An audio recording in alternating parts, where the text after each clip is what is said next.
जय जिनेन्द्र। मोक्ष मार्गस्य नेतारम् भेतारम् कर्म भूभृता ज्ञातारम् विश्वतत्त्वानां वन्दे तद्गुणलब्धये वन्दे तद्गुणलब्धये।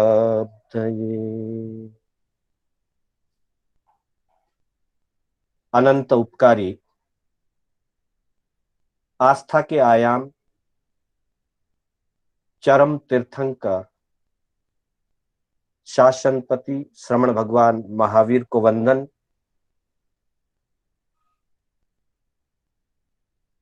परमात्मा की आज्ञा में विचरण करने वाले समस्त चारित्र आत्माओं को वंदन करते हुए, विराजित धर्म प्रेमी बंधुओं, सुशील माताओं एवं बहनों, कर्नाटक जैन स्वाध्याय संघ के तत्वावधान में बैंगलोर से आयोजित इस कक्षा में मैं शांतिलाल बोहरा आप सभी का हार्दिक स्वागत एवं अभिनंदन करता हूं। आत्म बंधुओं, तत्वार्थ सूत्र के रूप में उपलब्ध मोक्ष मार्ग की चर्चा हम कर रहे हैं और जिसके अंतर्गत तीसरे अध्ययन में गति आधारित जीवों के स्वरूप, जैसा कि दूसरे अध्ययन में जीव विचारणा हमने किया था, जिसमें अनेक अपेक्षाओं से जीवों के स्वरूप को समझने का प्रयास किया, उसी में आगे बढ़ते हुए अभी गति आधारित जीवों के स्वरूप और उनके स्थान की चर्चा तीसरे और चौथे अध्ययन में होगी। तो तीसरे अध्ययन की चर्चा हमने कल प्रारंभ की थी। हमारे सामने तीसरे अध्ययन के कुछ सूत्र उपलब्ध हैं। मैं एक बार इनकी उच्चारण विधि आपके सामने रखूंगा, आप ध्यान से सुनिए और इन्हें पुनः पुनः उच्चारण करने का और याद करने का प्रयास करिएगा। रत्न शर्करा वालुका पंक धूम तमो महातम प्रभा भूमयो घनाम्बु वाताकाश प्रतिष्ठा सप्ताधोध प्रथुतरा। अगला सूत्र है तासु नरकाः। तीसरा सूत्र नित्या शुभतर लेश्या परिणाम देह वेदना विक्रिया। इसी कड़ी में परस्परोदीरिक्त दुःखाः संक्लिष्टासुरोदीरिक्त दुःखाश्च प्राक् चतुर्थ्याः। अगला छठा सूत्र तेष्वेक त्रि सप्त दस सप्तदश द्वाविंशति त्रयस्त्रिंशत् सागरोपमाः सत्त्वानां परास्थितिः। और सातवां सूत्र है जम्बू द्वीप लवणादयः शुभ नामानो द्वीप समुद्राः। कल हमने दो सूत्रों की चर्चा की थी, उसके आगे की चर्चा करें उससे पूर्व पहले सूत्र में 7 प्रकार की पृथ्वियों के नाम, उनके आकार, उनकी स्थिति, अवस्थान आदि की चर्चा हुई थी और दूसरे सूत्र में बताया गया कि इन पृथ्वियों के अंदर नारकियों का स्थान है, ताशु नरकाः। आपके सामने उसका एक छोटा सा चित्र भी प्रस्तुत किया गया है। जो मध्यलोक और अधोलोक का चित्र आपके सामने है। लगभग 7 रज्जु नीचे लोक के चरमांत से लेकर रत्न प्रभा पृथ्वी के ऊपरी हिस्से तक 7 रज्जु का यह हिस्सा लोक का नीचे का हिस्सा, जिसमें बीचों बीच त्रसनाड़ है और नीचे की तरफ विस्तार बढ़ता गया है। क्रमशः पहली, दूसरी, तीसरी, चौथी, पांचवी, छठी और सातवीं 7 पृथ्वियां दर्शाई गई है, जिनके नाम रत्न प्रभा, शर्करा प्रभा, वालुका प्रभा, पंक प्रभा, धूम प्रभा, तम प्रभा और तम तमह प्रभा। जितने हिस्से में ये नाम लिखे गए हैं उतना हिस्सा ही त्रसनाड़ का हिस्सा है, और नारकियों के रहने के स्थान इतने ही हिस्से में, बीच का जो एक 2 लाइनों के बीच का जो हिस्सा दिखाई दे रहा है जिसमें नाम लिखे गए हैं, उतना ही हिस्सा त्रसनाड़ का है, और नारकी जीवों के स्थान उस त्रसनाड़ वाले हिस्से के अंदर अंदर होते हैं। पृथ्वियां लोक के किनारे तक फैली हुई है। पहली पृथ्वी 1 रज्जु तक फैली है, फिर दूसरी 2 रज्जु तक, इसी तरह से तीसरी, चौथी, पांचवी, छठी और सातवीं पृथ्वी 7 रज्जु तक फैली है। किनारे पर उनके रज्जु का प्रमाण भी लिखा गया है, ऊपर से 1 रज्जु, 2 रज्जु, 3 रज्जु, 4 रज्जु, 5, 6 और 7 रज्जु। इसी तरह से जो त्रसनाड़ के अंदर का हिस्सा है उसे त्रसनाड़ कहते हैं, और त्रसनाड़ के बाहर का जो ट्रायंगल हिस्सा है, त्रिकोणात्मक या त्रिभुजाकार जो हिस्सा है, उस त्रिभुजाकार हिस्सा को स्थावर क्षेत्र कहते हैं, जो ऊपर रक्त प्रभा पृथ्वी के पास से शुरू होकर के विस्तृत होता होता तमतम प्रभा तक पहुंचता है, एक तरफ भी और दूसरी तरफ भी, मतलब त्रसनाड़ के अंदर की तरफ, और मतलब त्रसनाड़ के लेफ्ट हैंड साइड की तरफ भी और राइट हैंड साइड की तरफ भी, दोनों तरफ का जो ये हिस्सा है, जिसपे हमारे आशीष जी आपको मार्किंग करके भी दिखा रहे हैं, ये हिस्सा स्थावर क्षेत्र कहलाता है। पूरा ऊपर रत्न प्रभा पृथ्वी के पास से प्रारंभ होते हुए नीचे विस्तार बढ़ता बढ़ता बढ़ता बढ़ता जाता है, और 7वीं पृथ्वी के नीचे अलोक के और लोक के जो बाउंड्री है, लोक की बाउंड्री और जहां से अलोक शुरू होता है, उस चरमांत तक नीचे स्थावर क्षेत्र बताया गया। तो इस तरह से कल हमारी इसके बारे में चर्चा हुई थी। इसमें पहली पृथ्वी, दूसरी पृथ्वी, तीसरी पृथ्वी में अलग अलग संख्या अनुसार पाथड़े और आंतरे कहे गए हैं, जिसमें ऊपर पहली नरक में, नरक पृथ्वी के अंदर 13 पाथड़े होते हैं, और यह विषम संख्या के साथ 13, 11, फिर 9, 7, 5, 3 और 1, अर्थात 7वीं नरक में 1 पाथड़ा है, और ऊपर बढ़ते बढ़ते छठी से लेकर पहली तक 1 है, फिर 3, 3 के बाद 5, 7, 9, 11 और 13, इस तरह से पाथड़ों की संख्या है। वैसे ही आंतरों की संख्या है, जहां 13 पाथड़े हैं तो बीच में 12 आंतरे हैं, तो ये सम संख्या में 12, 10, 8, 6, 4 और 2, इस तरह से आंतरे हैं।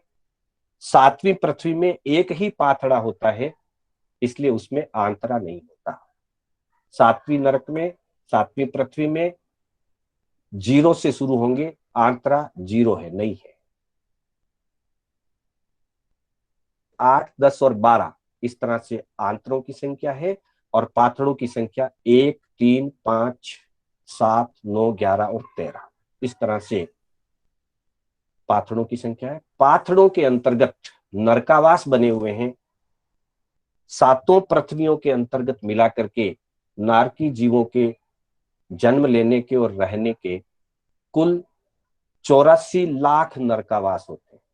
84 लाख, 84 लाख नरकावास होते हैं। ऊपर ऊपर की पृथ्वियों में ज्यादा नरकावास हैं, नीचे नीचे जाते जाते कम हो जाएंगे और अंतिम 7वीं पृथ्वी में मात्र 5 नरकावास है। एक ही पाथड़ा है, आंतरा नहीं है, और 5 नरकावास है।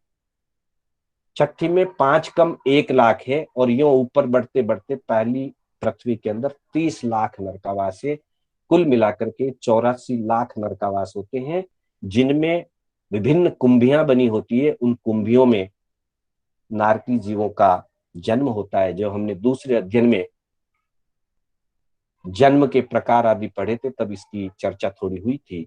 तो इस तरह से 84 लाख नरकावास, 7 नरक पृथ्वियां, और उसमें अलग अलग पाथड़ों और आंतरों की संख्या के आधार पर जिस पृथ्वी पर हम रहते हैं उस पृथ्वी से ठीक नीचे, इसी पृथ्वी के नीचे ये लगातार नीचे नीचे नीचे 7 पृथ्वियां आएगी। ऊपर वाली पृथ्वी रत्न प्रभा पृथ्वी है। इस रत्न प्रभा पृथ्वी के बिल्कुल ऊपर जिस हिस्से पर हम रहते हैं यह मध्यलोक है, और इसमें असंख्यात द्वीप और समुद्र होते हैं। रत्न प्रभा पृथ्वी के ऊपरी भाग पर असंख्यात द्वीप समुद्र होते हैं, और उसके और ऊपर जब ऊंचाई की तरफ हम जाएंगे, यहां से हमारी धरती से 790 योजन की ऊंचाई पर जब हम जाएंगे तो वहां से ज्योतिष मंडल शुरू होता है। 790 से लेकर 900 योजन तक, 110 योजन की मोटाई में ऊपर एक रज्जु लगभग क्षेत्र, 110 योजन की मोटाई, जिसमें सूर्य, चंद्र, ग्रह, नक्षत्र और तारा, ये 5 प्रकार के ज्योतिषी देवों के विमान है, ज्योतिष देवों का स्थान है, उसे ज्योतिष मंडल कहते हैं। तो ऊपर का 900 योजन का हिस्सा ज्योतिष मंडल का है, और इस पृथ्वी के सरफेस से नीचे का 900 योजन का हिस्सा जो है वो व्यंतर जाति के देवों के जन्म का स्थान है। इस तरह से कुल 1800 योजन का मध्यलोक होता है, और उसके ठीक नीचे से, जहां ये 1800 योजन खत्म होते हैं, इस पृथ्वी के नीचे के 900, ऊपर के 900, तो नीचे जब 900 योजन खत्म होते हैं वहां से अधोलोक का कैलकुलेशन शुरू होता है, और ऊपर का 900 योजन जहां खत्म होता है वहां से ऊंचे लोक का कैलकुलेशन शुरू होता है। कुल नीचे 7वीं नरक के नीचे जहां अलोक आएगा, असंख्यात योजन आकाश के बाद, उस अलोक के लेवल से जहां लोक का अंत होता है नीचे, और ऊपर वापिस सिद्ध क्षेत्र के ऊपर जहां लोक का अंत होता है, यह ऊंचाई 14 रज्जु कही गई, जिसको त्रसनार कहते हैं। एक रज्जु लंबा चौड़ा, 14 रज्जु ऊंचा, त्रसनार या लोक है। साइडों में जितना क्षेत्र है वो स्थावर क्षेत्र कहलाता है। स्थावर क्षेत्र और त्रस क्षेत्र सारा मिलाकर के, तीनों लोक मिलाकर के अगर इसका एरिया निकाला जाए, ऊंचाई 14 रज्जु, लंबाई चौड़ाई बिल्कुल नीचे 7 रज्जु, ऊपर घटते घटते 6 5 4 होते होते 1 रज्जु, फिर वापस ऊपर बढ़ती जाएगी, बीच में 5 रज्जु, फिर घटेगी और लास्ट में वापस 1 रज्जु। इस सारा एरिया का अगर क्षेत्रफल निकाला जाए, घनफल जिसको कहते हैं, तो कहा गया 343 घन रज्जु टोटल क्षेत्र होता है। पूरा क्षेत्र जो है लोक का 343 घन रज्जु का हो जाता है। ये सारी चर्चा पहले और दूसरे सूत्र से संबंधित चर्चा रही। अब हम आगे तीसरे सूत्र की तरफ बढ़ेंगे। हमारे सामने तीसरे अध्ययन का तीसरा सूत्र आपको स्क्रीन पर दिखाई देगा। मैं इसका उच्चारण करूंगा, 2 बार उच्चारण करूंगा, आप इस पर ध्यान दीजिएगा। तीसरा सूत्र, नित्याशुभतर लेश्या परिणाम देह वेदना विक्रिया। फिर एक बार सुनेंगे, नित्याशुभतर लेश्या परिणाम देह वेदना विक्रिया। फिर चौथा सूत्र है, परस्परोदीरिक्त दुःखा, परस्परोदीरिक्त दुःखा। और 5वां सूत्र है, संक्लिष्टासुरो दीरिक्त दुःखाश्च प्राक चतुर्थ्या। आज हम तीसरे सूत्र की पहले चर्चा करेंगे संधि विच्छेद तीसरे सूत्र का। नित्य अशुभतर लेश्या परिणाम देह वेदना विक्रिया। बंधुओं, तीसरे सूत्र में ये बताया गया है कि जो नारकी स्थान है और जो वहां पे नारकी जीव रहते हैं, इन दोनों के संबंध में ये चर्चा है। लेश्या परिणाम देह वेदना और विक्रिया ये जीवों की होती है, ये पृथ्वी के नहीं होती। लेकिन अशुभतर शब्द जो कहा गया है वो नारकी जीवों के लिए और पृथ्वी के लिए, दोनों के लिए लागू होता है। अर्थात वो नरक पृथ्वियां अशुभ से अशुभतर परिणामों से, पुद्गलों के परिणामों से बनी, मतलब अशुभ पुद्गलों से बनी। पहली पृथ्वी के अंदर जो नारकीय स्थान है उससे ज्यादा दूसरी पृथ्वी के नारकीय स्थान ज्यादा अशुभ है। तीसरी पृथ्वी के पुद्गल उससे ज्यादा अशुभ हैं, ज्यादा अंधकार वाले हैं, ज्यादा दुर्गंध वाले हैं। तो स्थान भी अशुभ है, अंधकारमय है, दुर्गंधमय है। जैसे जैसे नीचे जाएंगे दुर्गंध बढ़ेगी, अंधकार बढ़ेगा, अशुभता बढ़ती जाएगी। ठीक वैसे ही उन पृथ्वियों में उत्पन्न होने वाले जीवों की लेश्या, उनके परिणाम, उनका शरीर, शरीर की रचना, शरीर की वेदना और उनकी विकुर्वणा अर्थात उनके द्वारा बनाए जाने वाले उत्तर वेक्रिय शरीरों की रचना, उसको विक्रिया कहते हैं। ये सारे भी अशुभ तर हैं। तर का मतलब कल भी अपनी चर्चा चली थी, तर शब्द का अर्थ होता है नेक्स्ट टू नेक्स्ट, अधिक होना। जैसे पहली नरक में अशुभ, दूसरी में उससे ज्यादा अशुभ, तीसरी में उससे ज्यादा अशुभ, चौथी में उससे ज्यादा अशुभ, यूं जाते जाते पांचवी छठी सातवीं तक अशुभता बढ़ती जाएगी। शुभतर हो तो शुभता बढ़ती जाती है। देवलोकों में जब ऊपर चढ़ते हैं तो शुभतर होता जाता है। जैसे जैसे ऊपर के देवलोक में जाएंगे वहां शुभता बढ़ेगी, और यहां जैसे जैसे नीचे की नरकों की तरफ जाएंगे तो अशुभता बढ़ेगी। इसलिए कहा नित्य अशुभतर लेश्या। अर्थात पहले तो पृथ्वियां पुद्गलों के द्वारा अंधकार के कारण और दुर्गंध आदि के कारण वहां के पुद्गलों का वर्ण, गंध, रस और स्पर्श ज्यादा ज्यादा अशुभ है, ज्यादा ज्यादा मलिन है, दुर्गंध युक्त है, अंधकारपूर्ण पृथ्वियों का। और फिर वहां रहने वाले ताशु नरकाहा, उनमें रहने वाले जो नारकी जीव हैं, उन नारकी जीवों में भी नित्य यानी हमेशा, निरंतर, अर्थात कहने का मतलब है कि वहां कभी भी शुभता का अनुभव नहीं होगा, वहां कभी भी शुभ का संचार नहीं होता है, अशुभ का ही संचार चलता है। और अशुभ के संचार में सबसे पहली बात कही है लेश्या। बंधुओं, जैन दर्शन के अंतर्गत आत्मा के कषाय रंजित जो परिणाम होते हैं उन्हें लेश्या कहा गया। वो लेश्याएं 6 प्रकार की बताई है। कषायों की तीव्रता और मंदता के अनुसार लेश्याएं भी अशुभ और शुभ कही गई है। कृष्ण लेश्या, नील लेश्या और कापोत लेश्या, ये 3 लेश्याएं अशुभ या अप्रशस्त लेश्याएं कही गई है। और पीत लेश्या, जिसे तेजो लेश्या भी कहते हैं, पीत, पद्म और शुक्ल, ये 3 लेश्याएं शुभ कही गई। नारकी जीवों में शुभ लेश्या का अभाव है, अर्थात नारकी जीवों के अंदर शुभ लेश्या नहीं होती है। निरंतर, नित्य, सदा वहां अशुभ लेश्याएं ही होती।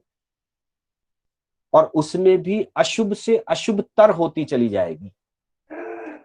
पहली नारकी में भी कापोतलेश्या होती है और दूसरी नारकी में भी कापोतलेश्या होती है, लेकिन पहली नारकी के जीवों की कापोतलेश्या से भी दूसरी नारकी के जीवों की कापोतलेश्या ज्यादा मलिन होगी। वैसे ही जब नीचे जाएंगे तीसरी में कापोत के साथ नील लेशिया वाले भी कुछ जीव होते हैं, कुछ जीव कापोत लेशिया वाले होते हैं, कुछ नील वाले। चौथी में नील लेशिया वाले होते हैं। पांचवी नरक में कुछ जीव नील लेशिया वाले होते हैं और कुछ जीव कृष्ण लेशिया वाले होते हैं। और छठी और सातवीं नरक के अंदर कृष्ण और महाकृष्ण लेशिया वाले जीव होते हैं। तो मतलब जैसे जैसे ऊपर से नीचे नीचे जाते रहेंगे वैसे वैसे लेशियाएं अशुभ से अशुभतर होती जाएगी। मात्र पहली से दूसरी में ही अशुभ नहीं होगी। पहली नरक में भी जैसे 13 पाथड़े बताए गए हैं, तो पहले पाथड़े के अंदर जो कापोत लेशिया वाले जीव होंगे उससे दूसरे पाथड़े में रहने वाले कापोत लेशिया के नारकी जीवों की लेशिया ज्यादा खराब होगी, ज्यादा अशुभ होगी। मतलब ये अशुभतर होती ही चली जाएगी। स्थिति बढ़ेगी, अवगाहना बढ़ेगी और लेशिया की अशुभता बढ़ती जाएगी। जब लेशिया अशुभ बढ़ेगी तो मन के परिणाम भी खराब होंगे। अतः दूसरे शब्द में कहा लेशिया के बाद परिणाम, यानी कि उन नारकी जीवों के जो मानसिक परिणाम हैं, जो मनोभाव हैं, वे मनोभाव भी आगे से आगे ज्यादा ज्यादा खराब होते हैं। और बंधुओं, जहां कषाय की तीव्रता होती है, परिणामों की मलिनता होती है,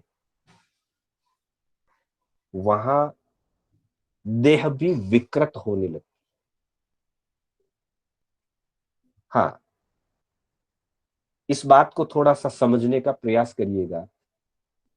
हमारे यहाँ कहा जाता है कि जिस व्यक्ति का मन बीमार होता है, ध्यान से सुनना, जिस व्यक्ति का मन बीमार होता है वह व्यक्ति धीरे धीरे तन से बीमार हो जाता है। मतलब मन की विकृति का प्रभाव तन पे पड़ता है और तन में भी विकृति आएगी। मन विकृत होगा तो काया भी विकृत होती जाएगी।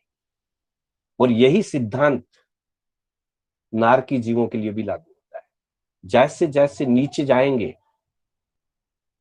वैसे वैसे उनकी लेशियाएं खराब है, उनके मनोभाव विकृत हैं, अतः उनके शरीर भी विकृत होंगे, शरीर के पुद्गल भी ज्यादा अशुभ होंगे, शरीर की रचना भी ज्यादा विकृत होगी, ज्यादा भयावना जैसा शरीर होगा।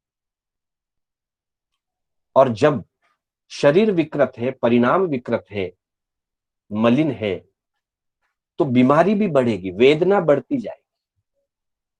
अतः नीचे नीचे जाने पर उन नारकी जीवों की शारीरिक वेदना, मानसिक वेदना भी अधिक अधिक होगी और अशुभ होगी, ज्यादा खराब होगी।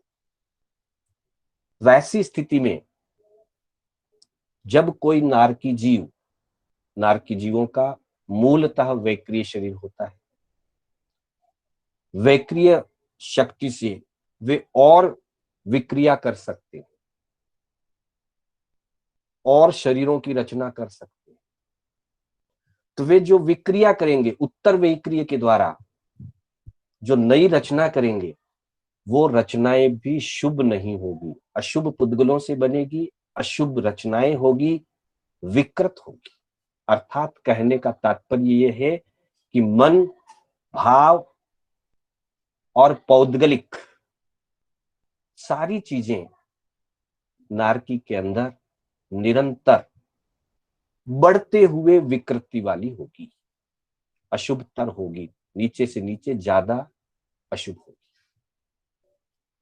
और जहां मलिनता ज्यादा होती है, विकृति के परिणाम ज्यादा होते हैं, वहां परस्पर एक दूसरे को भी साता नहीं पहुंचाई जा सकती। ये तो नारकी की बात है। मनुष्य गति भी क्यों न हो, अगर मन में शुभ भाव नहीं है, परिणामों के अंदर उज्जवलता और पवित्रता नहीं है, तो वैसी स्थिति में व्यक्ति स्वयं भी दुखी रहता है और अपने आस पड़ोस को भी दुखी करता है। तो कहा नारकियों की अपेक्षा से परस्परोदीरित दुःखा, परस्पर उदीरित दुःखा, यानी कि वे नारकी जीव अपने अशुभ लेस्या के कारण, अशुभ परिणामों के कारण, अशुभ शरीर के कारण और अशुभ वेक्रिय करने के कारण परस्पर में एक दूसरे को दुख पहुंचाते हैं। क्यों पहुंचाते हैं? क्योंकि पहला उनका मलिनता का जो प्रारंभ है वो लेस्या से और परिणामों से होता है।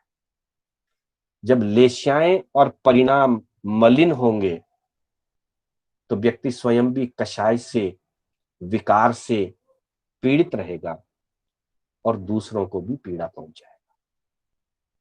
बंधुओं, संयोग से आज पर्यावरण दिवस है, विश्व पर्यावरण दिवस, वर्ल्ड एनवायरमेंट डे है आज। और आज वर्तमान की जो विश्व की स्थिति है वो भी बड़ी भयंकर खराब है, कोविड-19 के कारण। कहीं न कहीं इसका संबंध, जो पर्यावरण से संबंध रखा है वो मन से है। फिजिकल तो बाद में बिगाड़ होता है, पहला बिगाड़ जो होता है वो मन में होता है। मनुष्य के मन में अत्यधिक स्वार्थ की भावनाएं जगी, अत्यधिक इच्छाएं उसकी बढ़ गई। तो स्वार्थ और इच्छाओं की पूर्ति के लिए मानव ने प्रकृति के साथ विकृति पैदा की, प्रकृति को विकृत करके रख दिया। और जब प्रकृति विकृत हुई, इतनी विकृत हो गई कि उसकी विकृति से, प्रकृति की विकृति से, पुद्गलों की रचना से, प्रतिक्रिया से कुछ ऐसी रचनाएं बन गई कि वो रचनाएं आज दुनिया को, दुनिया के सारे मानवों को परेशान कर रही। आज पर्यावरण दिवस है। पर्यावरण शब्द का सामान्य अर्थ तो हम वायुमंडल की शुद्धि से ले लेते हैं, बिल्कुल ठीक है। लेकिन अगर इसकी थोड़ी सी गहराई में जाएं, इस शब्द को थोड़ा सा पकड़ने का प्रयास करें, तो हमें पता चलेगा पर्यावरण शब्द जो है वो दो शब्दों से मिला है, परि प्लस आवरण। परिआवरण इति पर्यावरण। परि का मतलब होता है मर्यादा, परि का मतलब होता है चारों तरफ, सराउंडिंग। और आवरण का मतलब होता है कवर्ड, सुरक्षा कवच। यानी कि पर्यावरण उसे कहते हैं जो हमें चारों तरफ से सुरक्षित रखता है।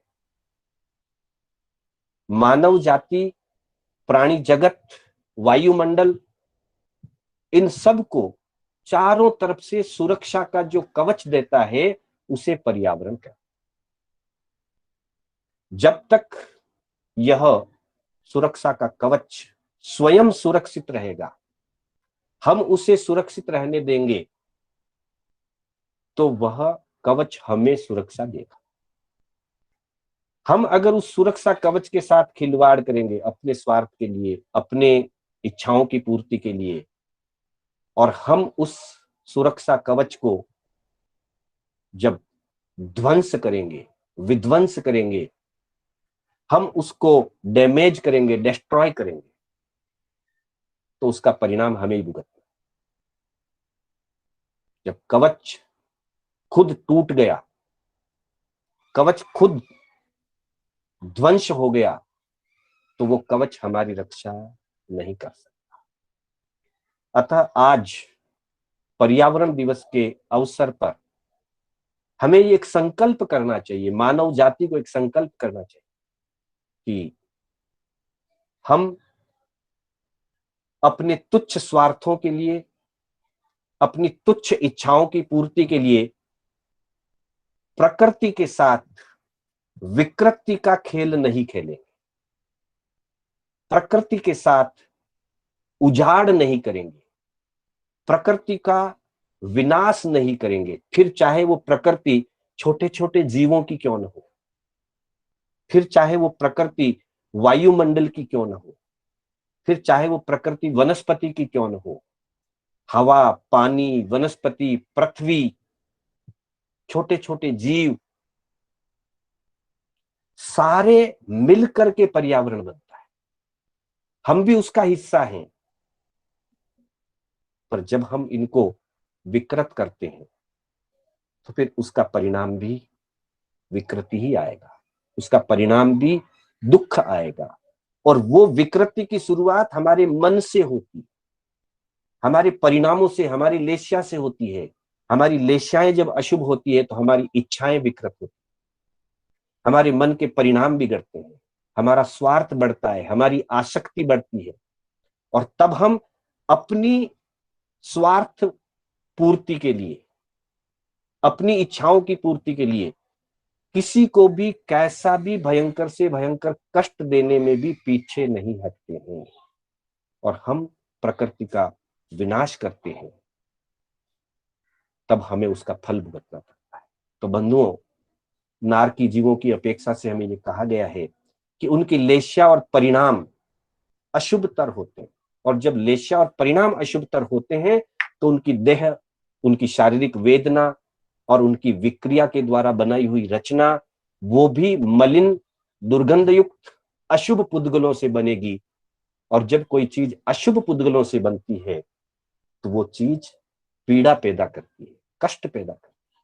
इसलिए कहा परस्परोदीरित दुःखाः, वे नारकी जीव परस्पर एक दूसरे को दुख देते हैं, एक दूसरे से लड़ते हैं, एक दूसरे के साथ मारपीट करते हैं, और एक दूसरे के साथ अशुभ पुद्गलों से सताने का या कष्ट देने का कार्य करते हैं, क्योंकि वहां पर परिणाम, प्रकृति सारी मलिनता की ज्यादा है, तो उनके परिणाम ज्यादा मलिन होते हैं और वे परस्पर एक दूसरे को पीड़ा पहुंचाते।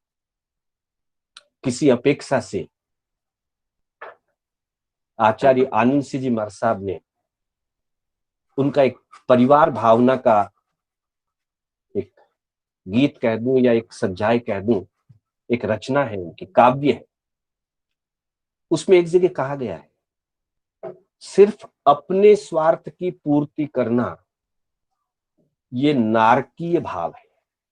सिर्फ अपने स्वार्थ की पूर्ति करना, सिर्फ अपनी ही चिंता करना, और उसके लिए दूसरों को कितना भी कष्ट हो, पीड़ा हो, उसकी तरफ ध्यान नहीं जाना, ये नारकीय भाव है, दानवता का भाव है, पशुता का भाव है। लेकिन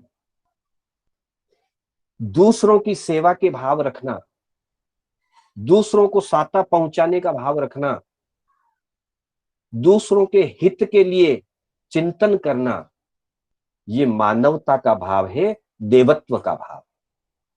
ऐसे कुछ कड़ियों के अंदर उस काव्य में, परिवार भावना नामक काव्य में, इस प्रकार के कुछ भाव हैं। शब्द मैं नहीं बोल पा रहा हूं, शब्द मुझे याद नहीं है, कड़ियां याद नहीं है, उसके भाव बता रहा हूं। तो कहने का मतलब है कि हम मात्र स्वार्थी ना बने, अपनी भी व्यवस्था हमको करनी है, पर मर्यादा में रहकर के, धर्म और मर्यादा के दायरे में रह करके हम अपना कार्य पूरा करें, तो किसी दूसरों को कष्ट नहीं होगा, हम दूसरों को दुख नहीं देंगे। तो बंधुओं, हम दूसरों को दुख ना देते हुए शांतिपूर्वक अपना कार्य करें, और पर्यावरण के लिए भी हम सहयोगी बने, और संपूर्ण मानव जाति के लिए, जीव जगत के लिए हम सहयोगी बने। तो अपने आप अपना भला हो जाएगा। क्योंकि जब जीव किसी दूसरे को दुख देता है तो ज्ञानी भगवंत कहते हैं निश्चय में, व्यवहार में दिखता है कि दूसरे को दुख देता है, पर निश्चय में वो अपने आप को दुख देता है। किसी दूसरे को कष्ट पहुंचाना निश्चय में अपने आप को कष्ट पहुंचाना है। तो हम इन चीजों को जब पढ़ रहे हैं, सुन रहे हैं, समझ रहे हैं, तो इनके माध्यम से अपने जीवन के अंदर अपने भावों को, अपने विचारों को मलिनता से ऊपर उठा करके पवित्रता की तरफ ले जाने का लक्ष्य रखेंगे तो हमारा पढ़ना सार्थक होगा। तो इस तरह से तीसरे सूत्र के अंदर आया कि नित्याशुभतर लेश्या परिणाम देह वेदना विक्रिया, और चौथा सूत्र परस्परोदिरिक्त दुखा। अगला और पांचवा सूत्र कहते हैं संक्लिष्टासुरोदिरिक्त दुखास, संक्लिष्टासुरोदिरिक्त दुखाश्च प्राक चतुर्थ्या। पांचवा सूत्र हमारे सामने कि एक तो परस्पर दुख होता है, वो तो होता ही है, परस्पर एक दूसरे को दुख देते हैं, वो तो होता ही है। नारकी के अंदर विशेष रूप से 3 प्रकार के कष्ट या दुख बताए गए हैं, जिसमें एक दुख है परस्पर दुख, दूसरा दुख है क्षेत्र वेदना का दुख, और तीसरा दुख है असुरों के द्वारा दिया हुआ दुख, यानी कि परमाधामी देवों के द्वारा दिया हुआ दुख। तो इस बात को मिलाकर के हमारे सामने पांचवा सूत्र आता है संक्लिष्टासुरो दिरिक्त दुखाश्च प्राक चतुर्थ्या।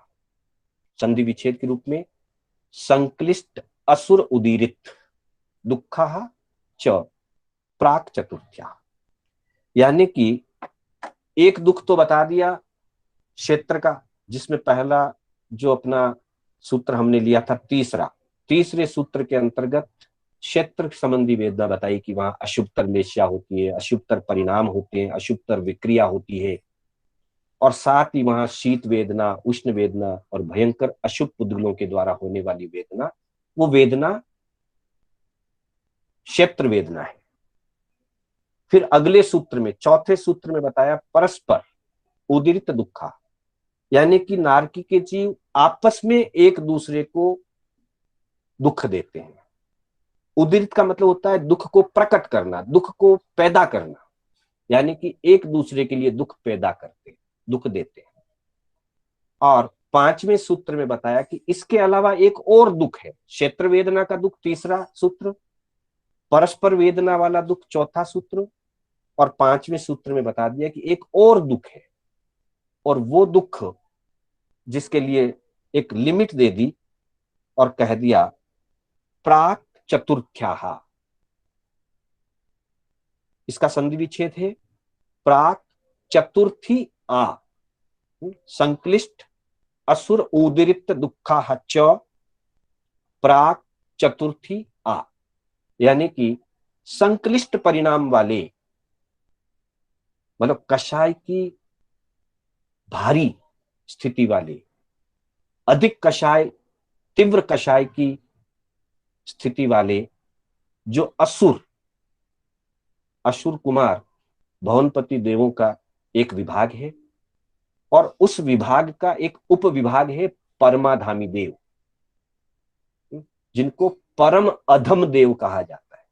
परमाधामी देव, परम अधम देव, मतलब उनमें कषायों की तीव्रता बहुत अधिक होती है और उनके परिणाम हमेशा संक्लिष्ट होते हैं, कषायों से प्रेरित उनके परिणाम होते हैं, इसलिए उनको संक्लिष्टासुरों कहा गया। संक्लिष्ट परिणाम वाले असुर, उन असुरों के द्वारा उदीरित, यानी कि पैदा किए हुए, उनके द्वारा दिए हुए दुखा, बहुत प्रकार के दुख। जब हम उत्तराध्ययन सूत्र के अंतर्गत समुद्र कुमार एक अध्ययन है, वहां पे शायद 21वां अध्ययन होना चाहिए समुद्र कुमार का, समुद्रपालीय नाम का 21वां अध्ययन, उसमें भी और मृगापुत्र के अध्ययन में अलग अलग अपेक्षाओं से अलग अलग जो है नरक वेदना का वर्णन किया गया है। 15 प्रकार के परमाधामी देवों के द्वारा दी जाने वाले कष्टों का वर्णन है।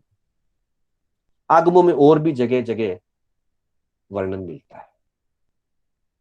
तो वहां बताया गया है कि वो जो परमाधामी देव होते हैं, वे परमाधामी देव नारकियों को काटते हैं, पीटते हैं, गरम शीशे के अंदर बॉइल्ड करते हैं, कढ़ाई के अंदर तलते हैं।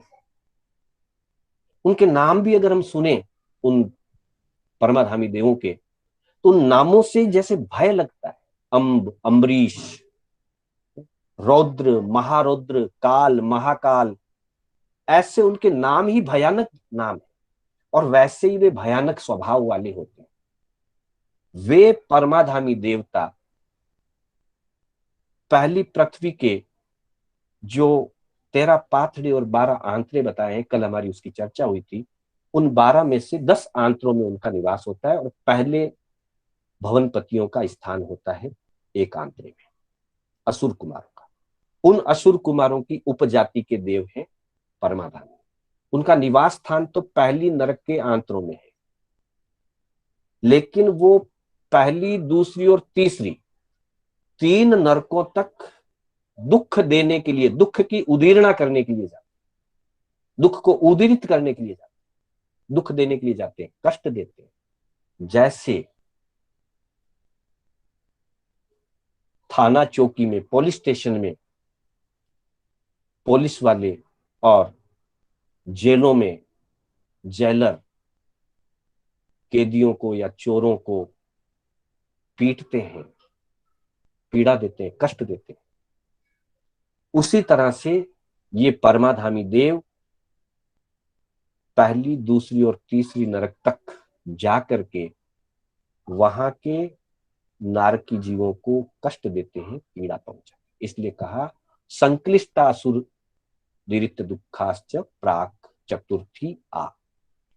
संक्लिष्ट असुरों के द्वारा दिया गया दुख, प्राक यानी पहले, चतुर्थी यानी चौथी, आ यानी तक, अर्थात चौथी से पहले यानी कि तीसरी नरक तक, तीसरी नरक पृथ्वी तक संक्लिष्ट परिणामों वाले असुर कुमार जाति के परमाधामी देव और दुख देते हैं। क्षेत्र वेदना होती है, परस्पर कष्ट पीड़ा होती है। वो 2 के अलावा इन 3 नरकों में इन देवताओं के द्वारा दिया हुआ कष्ट और होता है। अर्थात पहली, दूसरी और तीसरी पृथ्वी में 3 प्रकार की वेदना होगी, क्षेत्र वेदना, परस्पर वेदना और असुर वेदना। चौथी, पांचवी, छठी और सातवीं में 2 प्रकार की वेदना होगी, क्षेत्र वेदना और परस्पर वेदना। असुर वेदना तीसरी पृथ्वी तक ही है। अब कोई ये सोच सकता है फिर ये तो ठीक है भाई, नीचे की पृथ्वियों में 2 ही प्रकार की वेदना है, पर कष्ट कम नहीं है। कष्ट नीचे की पृथ्वियों में ऊपर की पृथ्वियों से भी ज्यादा है। कारण, जैसे जैसे नीचे जाएंगे क्षेत्र वेदना बढ़ती जाएगी, क्योंकि अशुभतर वेदना कही गई। परस्पर वेदना भी बढ़ती जाएगी, क्योंकि लेश्या और परिणाम अशुभतर कहे गए। जब लेश्या और परिणाम अशुभतर होंगे तो आपस में पीड़ा ज्यादा पहुंचाएंगे, और क्षेत्र वेदना भी नीचे नीचे अधिक होगी। और फिर एक दूसरे रूप में भी समझ सकते हैं भाई, पहली, दूसरी और तीसरी नरक तक कम से कम परमाधामी जाते हैं, तो एक तरह से मॉनिटरिंग हो गई। जब कोई इंचार्ज है तो वहां के लोग कम लड़ाई झगड़ा करेंगे, क्योंकि कोई डिसिप्लिन कराने वाला कोई तो है, सजा देने वाला कोई है, तो लड़ाई झगड़ा कम करेंगे, आपस में कम करेंगे।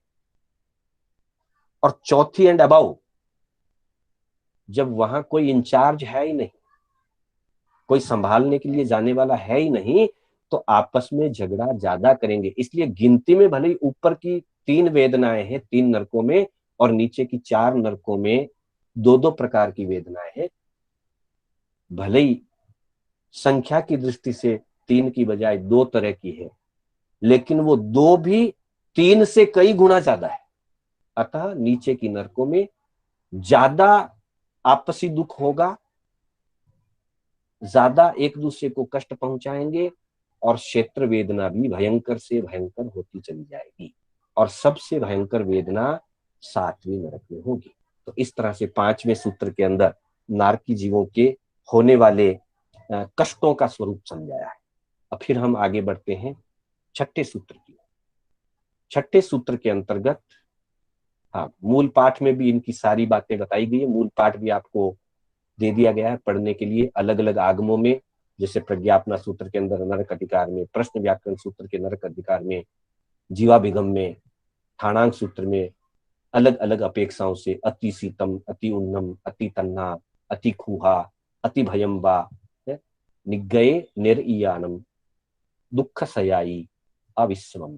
उनको एक पल का भी विश्राम नहीं मिलता है, बिना विश्राम नहीं, इसलिए नित्य, आगे में सूत्र में कहा ना नित्य मतलब निरंतर, 1 मिनट का भी, 1 समय का भी विश्राम लिए बिना शीत, उष्ण, भूख, प्यास, भय इत्यादि प्रकार की और आपस में नरकी जीवों के द्वारा दिए गए दुख और असुरों के द्वारा दिए गए दुख होते हैं। और लेस्या के संदर्भ में ठाणांक सूत्र के अंदर तीसरे ठाणे में बताया है कन्न लेस्सा, नील लेस्सा, काउ लेस्सा। तो इस तरह से आगमों में भी ये सारी चर्चाएं, आगमों में जो चर्चाएं अलग अलग स्थलों पर आई हुई है, कुछ चीजें प्रश्न व्याकरण में है, कोई जीवाभिगम में है, कोई ठाणांग में है, कोई प्रज्ञापना में है।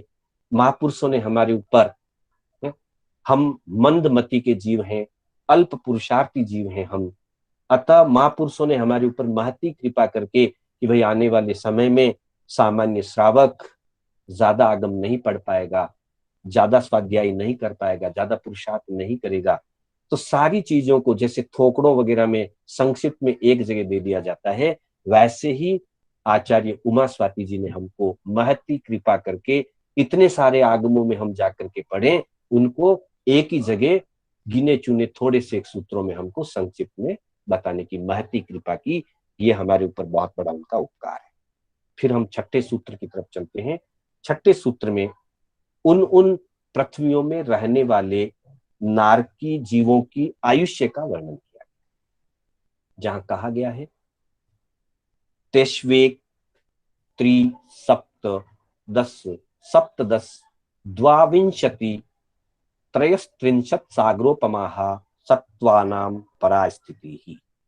एक बार फिर सुनेंगे, तेष्वेक त्रि सप्त सप्तदश द्वाविंशति त्रयस्त्रिंशत् सागरोपमाः सत्त्वानां परास्थिति। संधि विच्छेद के रूप में तेषु एक त्रि सप्त दश सप्तदश द्वाविंशति त्रयस्त्रिंशत् सागरोपमाः सत्त्वानां परास्थिति ही। तेसु यानी उनकी, उनकी यानी उन नारकी में रहने वाले, उन नरक पृथ्वियों में रहने वाले सत्वा नाम यानी जीवों की, सत्व कहते हैं जीव को। तेसु यानी उन नरक पृथ्वियों के अंदर रहने वाले सत्वा नाम यानी जीवों की, नारकी जीवों की, परा स्थिति ही, परा का मतलब होता है उत्कृष्ट और स्थिति का मतलब होता है आयुष्य, अर्थात उन नरक पृथ्वियों में रहने वाले नारकी जीवों की उत्कृष्ट स्थिति का यहां इस सूत्र में वर्णन किया गया। जगन्य स्थिति का वर्णन चौथे अध्याय में मिलेगा। ये सूत्र रचना है, सूत्र रचना के अनुसार जो जो सिमिलर चीजें उनको एक साथ ली गई है। चौथे अध्ययन में देवताओं की स्थिति बताई है, वहां जो सिमिलर होता है उसके हिसाब से वहां बता दिया। तो यहां कहा कि तेषु, उन नरक पृथ्वियों के अंदर रहने वाले सत्वानाम नारकी जीवों की परा स्थिति ही, परा यानी उत्कृष्ट स्थिति यानी आयु, उत्कृष्ट आयु या उत्कृष्ट आयु कितनी होती है तो बताया एक, त्रि एक यानी एक, त्रि यानी 3, सप्त यानी 7, दस यानी 10, सप्तदश यानी 17, द्वाविंशति यानी 22 और त्रयस्त्रिंशत् यानी 33। 33 क्या दिन, महीने, वर्ष नहीं, सागरोपमा, सागरोपमा अर्थात उन नरक पृथ्वियों में रहने वाले क्रमशः पहली से लेकर 7वीं नरक तक रहने वाले जीवों की उत्कृष्ट स्थितियां 1 सागरोपम, 3 सागरोपम, 7 सागरोपम, 10 सागरोपम, 17 सागरोपम, 22 सागरोपम और 33 सागरोपम होती है। यानी कि पहली नरक की उत्कृष्ट स्थिति 1 सागरोपम की, दूसरी नरक की उत्कृष्ट स्थिति 3 सागरोपम, तीसरी नरक की उत्कृष्ट स्थिति 7 सागरोपम, चौथी नरक की उत्कृष्ट स्थिति 10 सागरोपम, पांचवी नरक की उत्कृष्ट स्थिति 17 सागरोपम, छठी नरक की उत्कृष्ट स्थिति 22 सागरोपम और सातवीं नरक की उत्कृष्ट स्थिति 33 सागरोपम। ये सारी उत्कृष्ट स्थिति की बात बताई है। चूंकि सूत्र में तो चौथे अध्ययन में आएगा, पर हमें ध्यान रखने के लिए पहली नरक की जगन्य स्थिति 10,000 वर्ष की होती है। आगे आएगा सूत्र 10 वर्ष सहस्राणी प्रथमायाम, यानी कि प्रथम नरक के अंदर जगन्य स्थिति 10,000 वर्ष की होती है। और फिर जो जो स्थिति उत्कृष्ट है अगली नरक के लिए वो जगन्य हो जाएगी। जैसे 1 सागरोपम पहली नरक की उत्कृष्ट है तो दूसरे नरक के लिए 1 सागरोपम जगन्य हो जाएगी। वैसे ही 3 सागरोपम तीसरी के लिए जगन्य हो जाएगी, 7 सागरोपम चौथी के लिए जगन्य हो जाएगी। जैसे जैसे ऊपर जाएंगे उत्कृष्ट वाली जगन्य होती जाएगी। दूसरी नरक की जगन्य स्थिति 1 सागरोपम, तीसरी की जगन्य स्थिति 3 सागरोपम, चौथी की जगन्य स्थिति 7 सागरोपम, पांचवी की 10 सागरोपम, छठी की 17 सागरोपम और सातवीं की जगन्य स्थिति 22 सागरोपम। मतलब बिफोर वाली नरक की जो उत्कृष्ट स्थिति है नेक्स्ट नरक के लिए वो जगन्य स्थिति हो जाएगी। यानी कि 3, 7, 10, 17, 22 ये स्थितियां जो क्रमशः पहली से छठी तक उत्कृष्ट है वही क्रमशः दूसरी से सातवीं के लिए जगन्य हो जाएगी। और पहली नरक के लिए जगन्य स्थिति अलग से बताई गई है 10 वर्ष सहस्राणी प्रथमायाम। पहले नरक के अंदर 10,000 वर्ष की जगन्य स्थिति होती है। यानी कि जगन्य 10,000 वर्ष 1 सागरोपम, फिर 1 सागरोपम 3 सागरोपम, फिर 3 सागरोपम 7 सागरोपम, 7 सागरोपम 10 सागरोपम, 10 सागरोपम 17 सागरोपम, 17 सागरोपम और 22 सागरोपम और सातवीं नरक की जगन्य स्थिति 22 सागरोपम और उत्कृष्ट 33 सागरोपम। इस तरह से जो है इस सूत्र के अंदर, एक छोटे से सूत्र के अंदर सातों नरक की उत्कृष्ट स्थिति बता दी गई है। और थोड़ा सा ध्यान में ले ले तो वापस जगन्य स्थिति भी इसी सूत्र से समझ में आ जाती है। तो सूत्रों के माध्यम से थोड़े से शब्दों को, थोड़े से सूत्रों को हम याद कर लें तो हमें बहुत सारी चीजें जानकारी में आ जाती है, समझ में आ जाती है। बंधुओं, यहाँ यह स्थिति बता करके हमको ये बताया गया है कि अगर हम भारी पाप कमाते हैं, क्योंकि नरक में कौन जाएगा? पाप करने वाला तिर्यंच या पाप करने वाला मनुष्य। तो हम अपने स्तर से अगर बात करें कि अगर हम भारी पाप कमाते हैं तो हमें नरक में जाना होगा। और नरक में अगर चले गए तो जगन्य से जगन्य 10,000 वर्ष तक वहां हमारी आत्मा को, हमारे जीव को रहना। और फिर बताया कि वहां ऐसे ऐसे कष्ट होते हैं, परिणाम देह वेदना विक्रिया अशुभ होते हैं, मलिन होते हैं, दुर्गंध युक्त स्थान होता है, पंख और कीचड़ से सना हुआ स्थान जैसे होता है। और यहां तो हमको थोड़ा सा कष्ट हो, थोड़ी सी गर्मी हो तो हमको लगता है रहना नहीं होगा। वहां इतनी भयंकर गर्मी होती है कि हमारे जैसा शरीर तो 1 सेकंड के लिए वहां ठहर ही नहीं सकता। वैसी गर्मी, वैसी सर्दी, वैसी गर्मी, वैसी भूख प्यास और वैसा फिर असुरों के द्वारा दिया हुआ कष्ट। यहाँ थोड़ा सा कष्ट होता है, हम तिलमिला उठते हैं। थोड़ी गर्मी ज्यादा हो जाए, थोड़ी सर्दी बढ़ जाए, हमें सहन नहीं होता। थोड़ा सा कुछ हमें कोई कह दे, हमें सहन नहीं होता। लेकिन वहां असुर जाति के परमाधामी देव डंडों से मारते हैं, करवट से काटते हैं, उबलते हुए शीशे में डाल देते हैं, उबलते हुए तेल के कड़ाहों में पटकते हैं। और ऐसा दुख हमने एक बार नहीं, अनंत अनंत बार, नारकियों का दुख हमने भी सहन किया, निगोद का दुख हमने भी भोगा है। आज हम अनंत पुण्यों के उदय से इस मनुष्य भाव में हैं, जिनवाणी का लाभ हो रहा है। अतः हमें बहुत साताकारी जीवन मिला हुआ है। पर इस साताकारी जीवन में हम अपनी साता तक ही सीमित ना रह जाए, या अपनी साता के लिए दूसरों को असाता उत्पन्न ना कर दें। इस बात का विशेष ध्यान रख करके हम अगर दूसरे जीवों को साता पहुंचाएंगे तो हम नारकीय जीवन से बच जाएंगे। अन्यथा नरक में अगर चले गए, कम से कम पहली नरक में भी गया और छोटी से छोटी स्थिति भी ली, तो 10,000 वर्ष तक निरंतर ऐसे अशुभ कष्टों को और अशुभ परिणामों को भोगना पड़ सकता है। अतः भगवान फरमाते हैं कि हे जीव, तू धर्म आराधन कर, ज्ञान दर्शन चारित्र की आराधना कर, और किसी जीव को कष्ट पीड़ा और दुख मत पहुंचा। अगर किसी जीव को, प्रकृति को कष्ट दुख और पीड़ा नहीं पहुंचाएंगे तो पर्यावरण भी सुरक्षित रहेगा, जीव जगत भी सुरक्षित रहेगा, और हमारे असाता वेदनीय कर्म का बंधन नहीं होगा। उसकी जगह साता वेदनीय का उपार्जन होगा और हमारा जीवन साता में रहेगा। इसी के साथ आज की कक्षा को हम समाप्ति की ओर ले जाएंगे। मैं पुनः कर्नाटक जैन स्वाध्याय संघ के तत्वावधान से शांतिलाल बोहरा आप सभी का हार्दिक स्वागत एवं अभिनंदन करते हुए आपका धन्यवाद करता हूँ।